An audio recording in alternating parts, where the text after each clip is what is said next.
आप सभी को नमस्कार। आशा करता हूं कि आप लोग सही होंगे। आज की इस वीडियो में स्टडी करने वाले हैं नमूना प्रश्न पत्र 2020-21 कक्षा 10वीं का विज्ञान, जिसका कोड है 086। यह प्रश्न पत्र 80 मार्क्स का है और 3 घंटे में कवर करना होता है। इस प्रश्न पत्र के 4 खंड हैं, खंड ए, खंड बी, खंड सी और खंड डी। खंड ए में प्रश्न 1 से लेकर 20 तक के प्रश्न हैं जो कि 1-1 नंबर के हैं। खंड बी में 21 से लेकर 26 तक के प्रश्न हैं जो 2-2 अंक के हैं। खंड सी में 27 से लेकर 33 तक के प्रश्न हैं जो 3-3 अंक के हैं। खंड डी में 34 से लेकर 36 तक के प्रश्न हैं जो 5-5 अंक के हैं। तो एक एक करके सभी खंड को हम सॉल्व करेंगे। सभी प्रश्नों को हम बहुत अच्छे से सॉल्व करेंगे। आप मेरे साथ बने रहिए इस वीडियो में आखिरी तक। ये पहला प्रश्न है जिसमें यह पूछा गया है कि फेरस सल्फेट को सूखे टेस्ट ट्यूब में गर्म करने पर क्या क्या ऑब्जर्वेशंस आती हैं। 2 अवलोकन कौन कौन से आते हैं। तो मैं यहाँ पे आपको लिख रहा हूं कि फेरस सल्फेट को जब हम गर्म करते हैं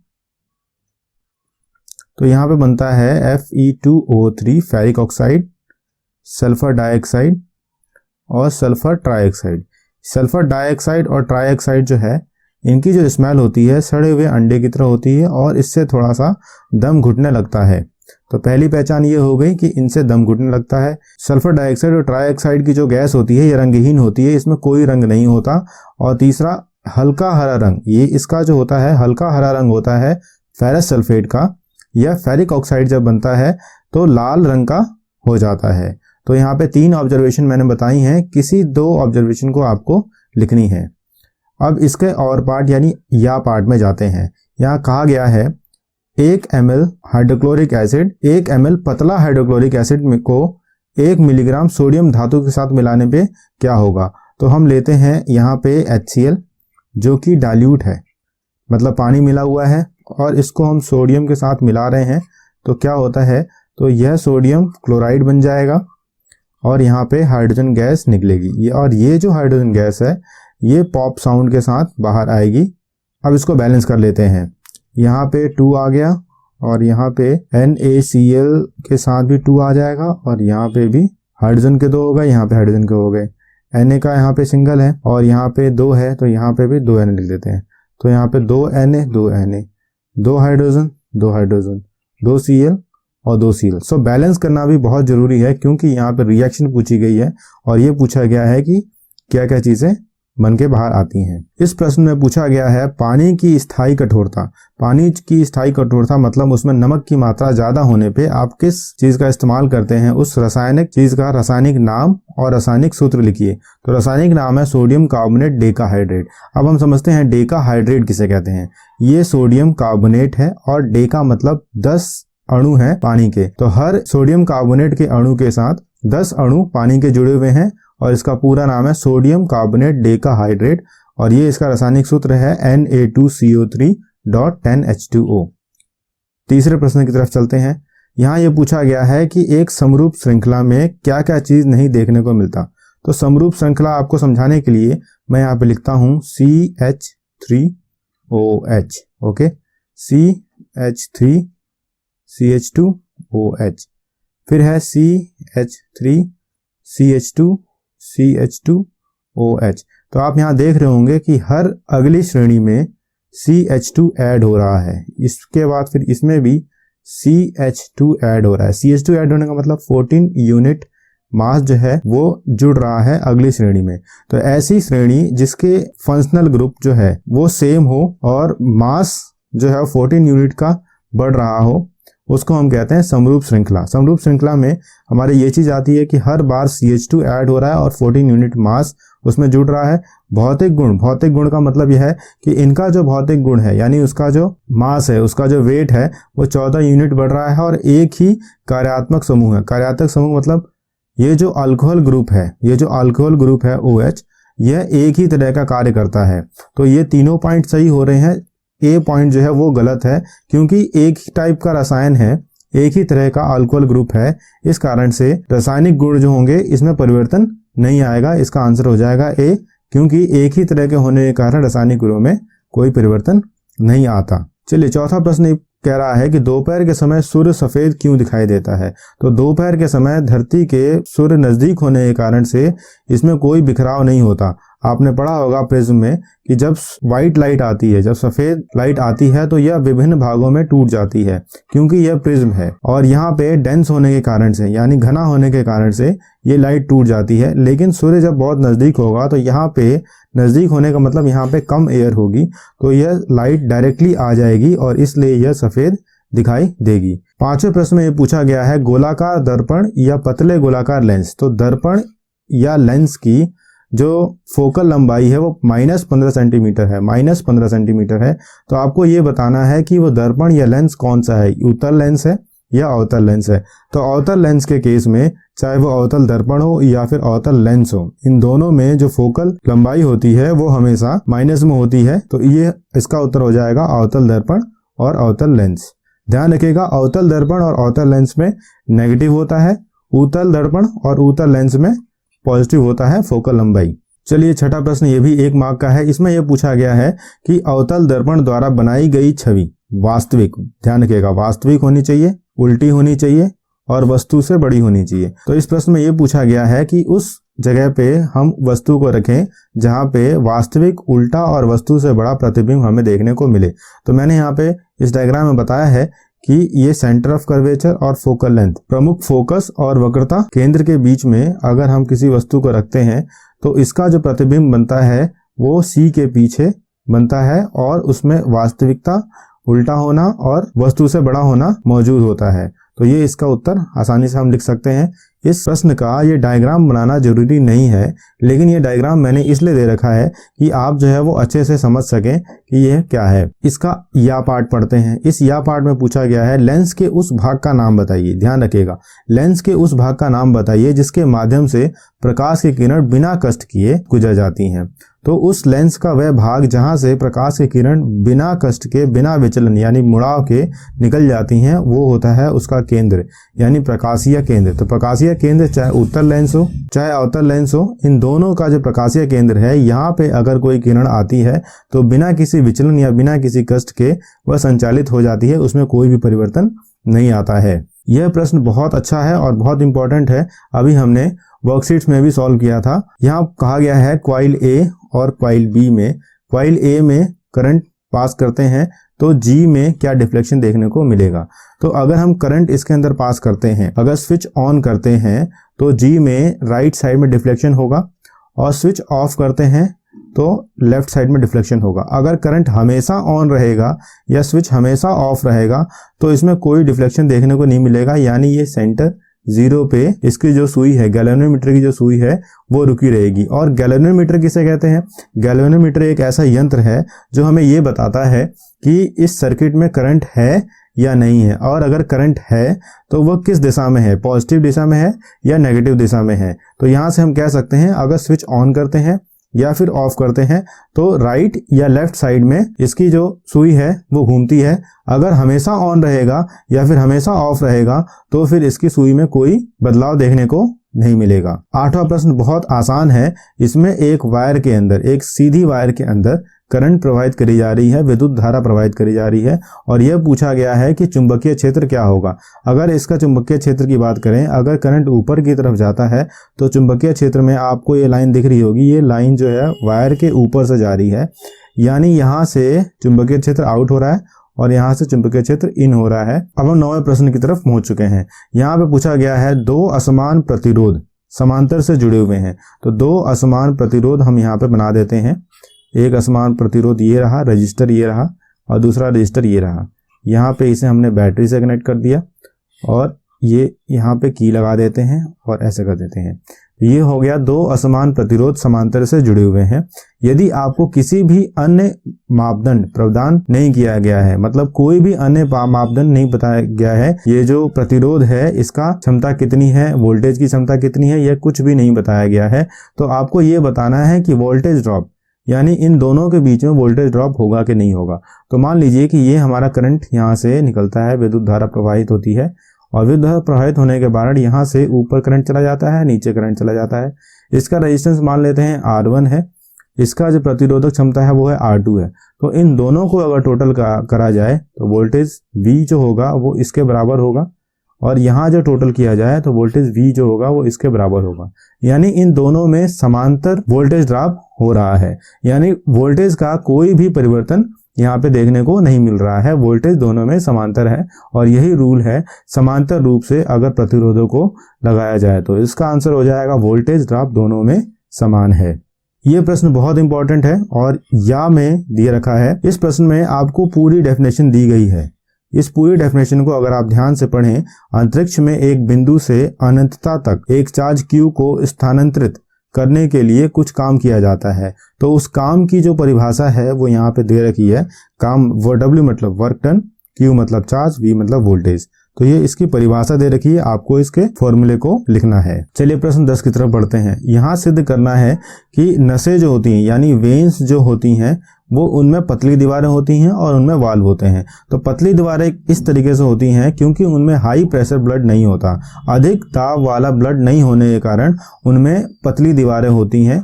और वाल्व इसलिए होते हैं ताकि उनमें जो खून जा रहा है, मतलब हमारी बॉडी से खून जो है वो हृदय की तरफ जा रहा है और हृदय की तरफ जाने के समय यह खून वापस ना आए, इसके लिए इसमें वाल्व सुनिश्चित की गई हैं। तो नसों में पतली दीवारें होती हैं क्योंकि वहाँ रक्त नहीं रहता है, वहाँ रक्त जो है वो आगे की तरफ जाता है और उसमें कोई दबाव अधिक नहीं होता दबाव और उनमें एक दिशा में रक्त प्रवाहित सुनिश्चित करने के लिए वाल्व बनाए गए हैं। प्रश्न 11 में यह पूछा गया है, भोजन का अवशोषण करने के लिए छोटी आंत की दीवार को किस प्रकार कार्य करने के लिए अनुकूलित किया गया है। तो आप सभी को पता है कि छोटी आंत की जो बाहरी दीवार है कुछ इस तरीके की है और अंदरूनी दीवार जो है उसमें फिंगर लाइक यानी अंगुलियों लाइक स्ट्रक्चर है जिसको हम विलाई कहते हैं।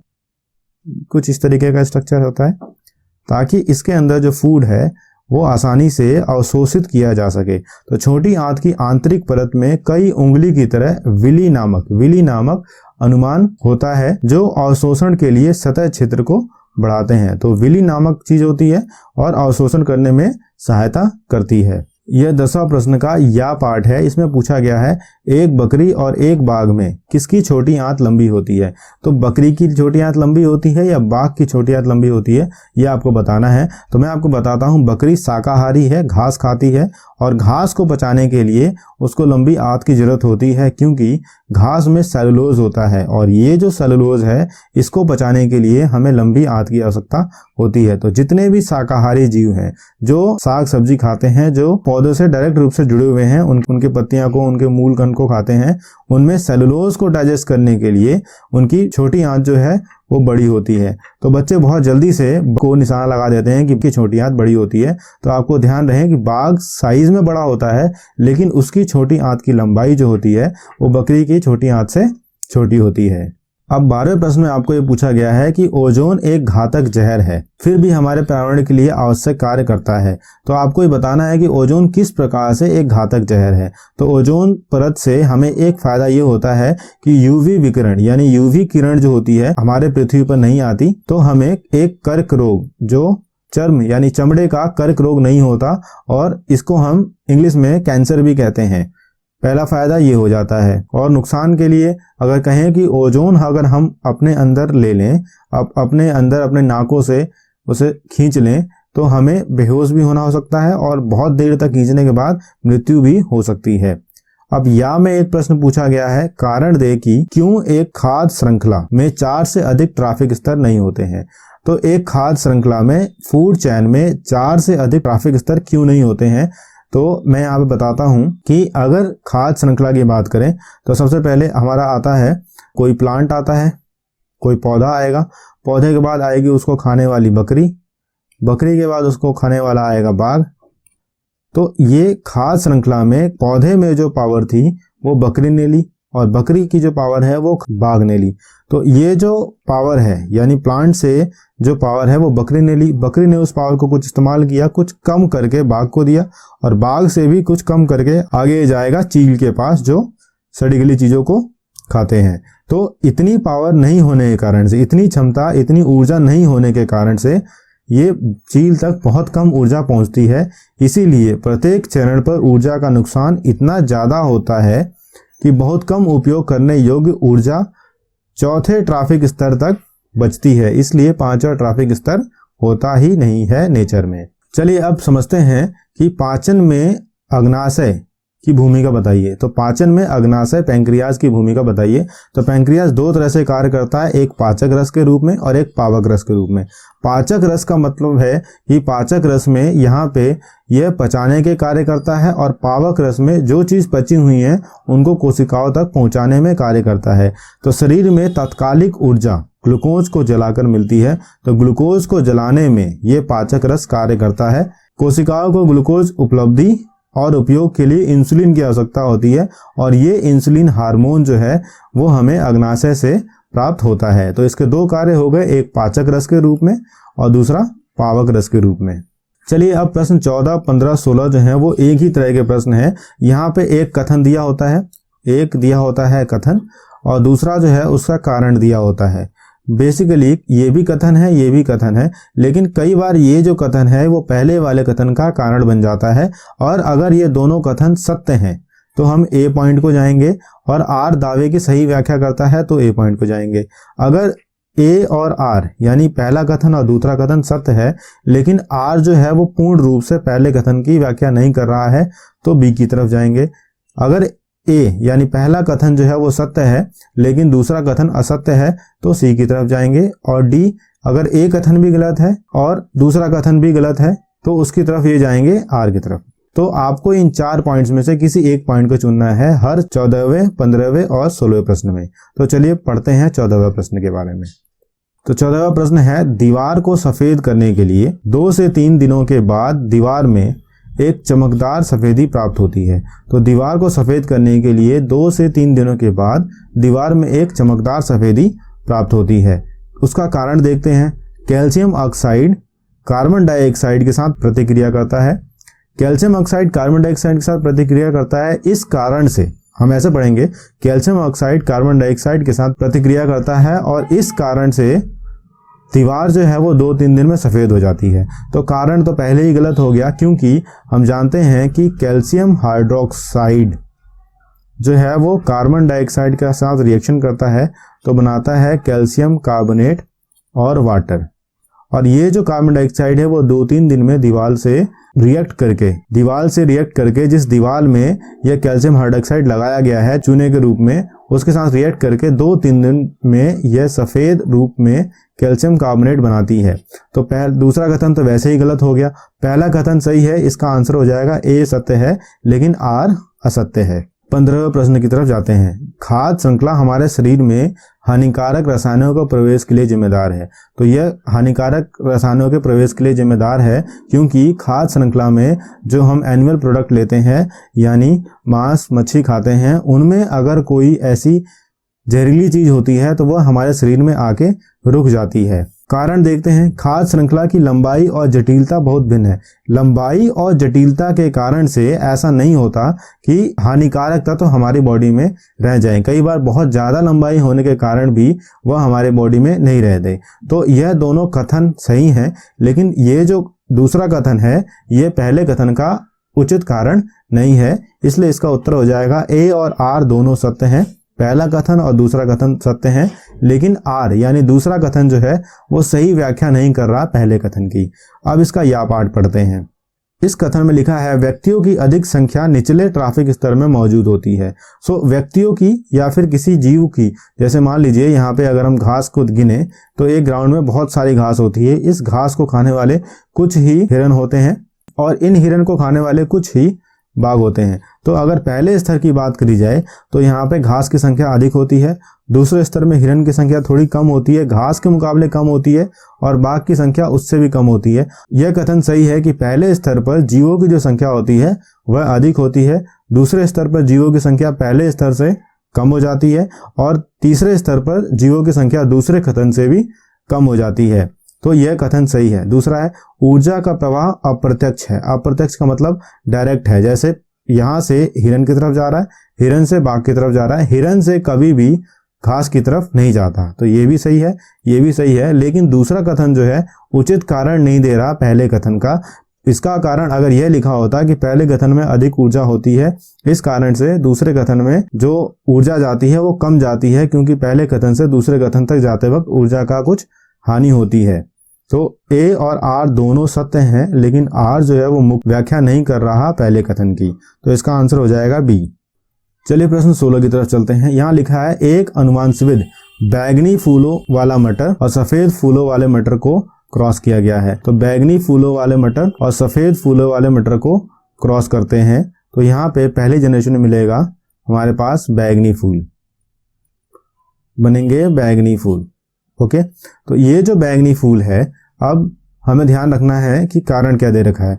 अगली पीढ़ी में सफेद रंग के जीन का पारित नहीं होना। तो ये जो सफेद रंग का जीन है यानी छोटा वी है, यहाँ छोटा वी तो प्रेजेंट है, लेकिन पारित होने का अर्थ है कि ये सफेद जीन जो है ये प्रेजेंट होने के बावजूद भी इसका हमें शो नहीं हो रहा है, ये कलर हमें दिख नहीं रहा है। इस कारण से पारित तो हो रहा है, मतलब इसका कलर जो है हमें सफेद जीन तो यहाँ प्रेजेंट है लेकिन पारित नहीं हो रहा, मतलब हमें दिख नहीं रहा, यह छुपा हुआ है। तो यह दोनों कथन एक तरह से सही हैं।